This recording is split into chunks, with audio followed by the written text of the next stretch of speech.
Welcome दोस्तों, आज हम जानेंगे वेडनेसडे सीरीज़ का एक्सप्लेनेशन।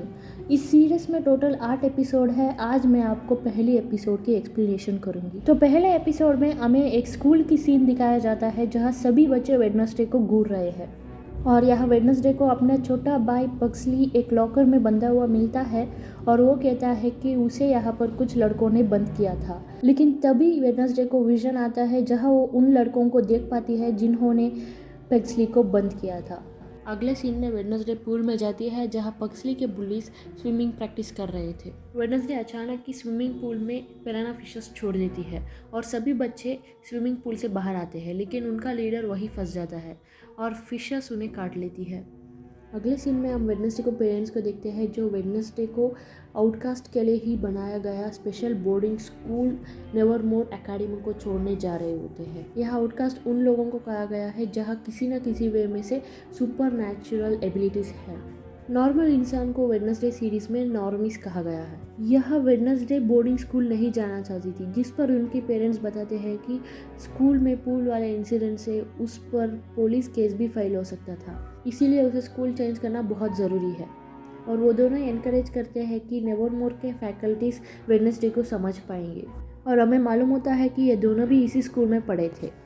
और इस वक्त का प्रिंसिपल मोटिशिया का बेस्ट फ्रेंड वीम्स चला रही है।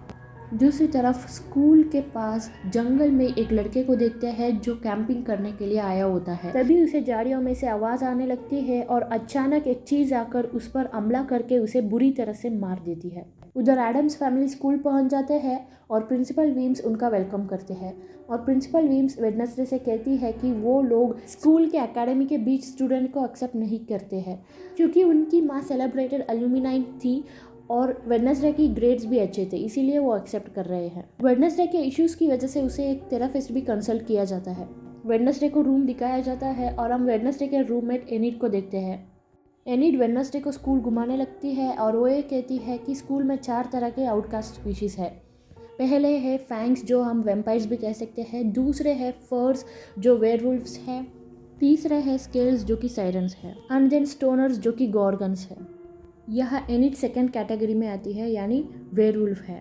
स्केल्स ह्यूमन फॉर्म में दिख सकते हैं लेकिन एक्चुअली वो मरमेड की तरह क्रिएचर है।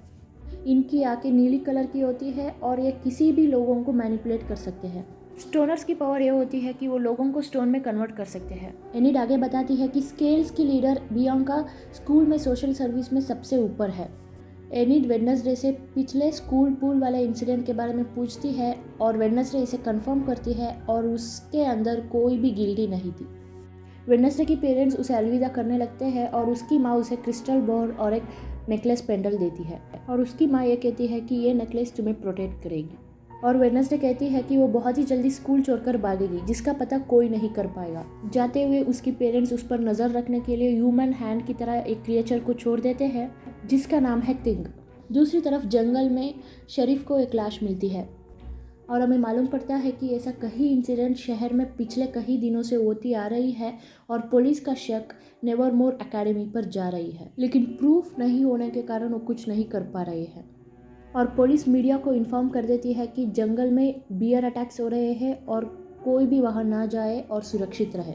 इधर वेडनेसडे स्कूल में एडजस्ट होने की कोशिश करती है, तभी उसका दुश्मनी बियांका से हो जाती है। यहाँ वेडनेसडे रोवन के लिए बियांका से लड़ती है लेकिन बियांका उसे हरा देती है। नेक्स्ट सीन में हम देखते हैं कि वेडनेसडे के ऊपर एक पत्थर टूटकर गिरने वाला था लेकिन जेवियर आकर उसे बचा लेता है।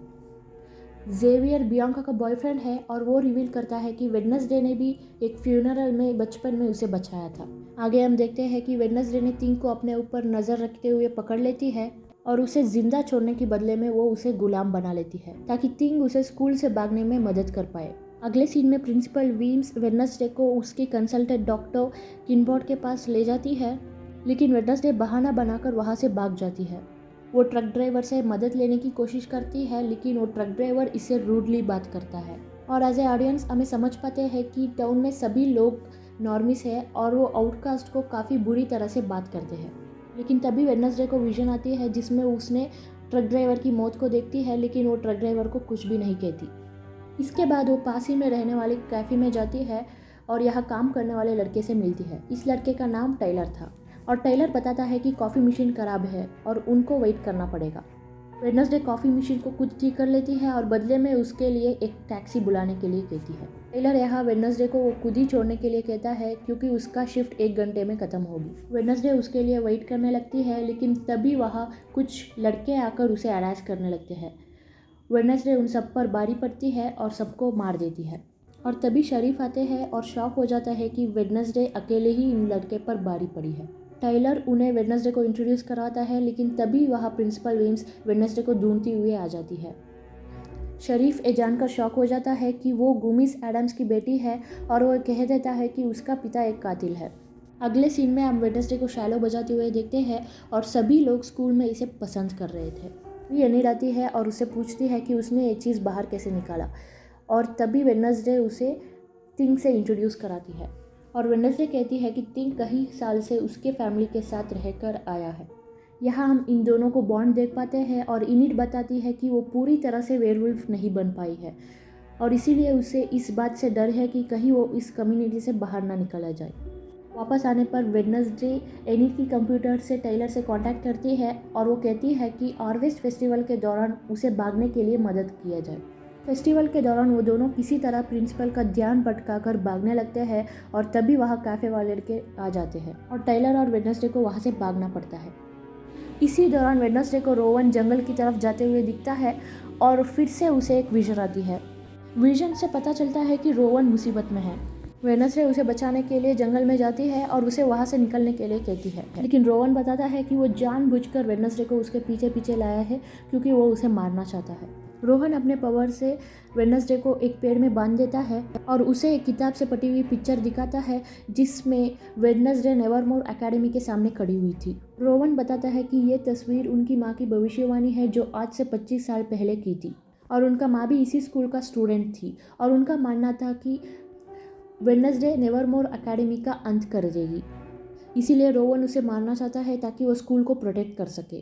लेकिन इसी दौरान जंगल के बीच एक मॉन्स्टरस क्रिएचर आता है जो रोवन को मार डालता है और वेडनेसडे की जान बच जाती है। एंड सीन में हम वेडनेसडे को क्रिस्टल बॉल से अपने पेरेंट्स से बात कर रहे हुए देखते हैं, जहां वो एडमिट करती है कि वो इस स्कूल में रहना चाहेगी।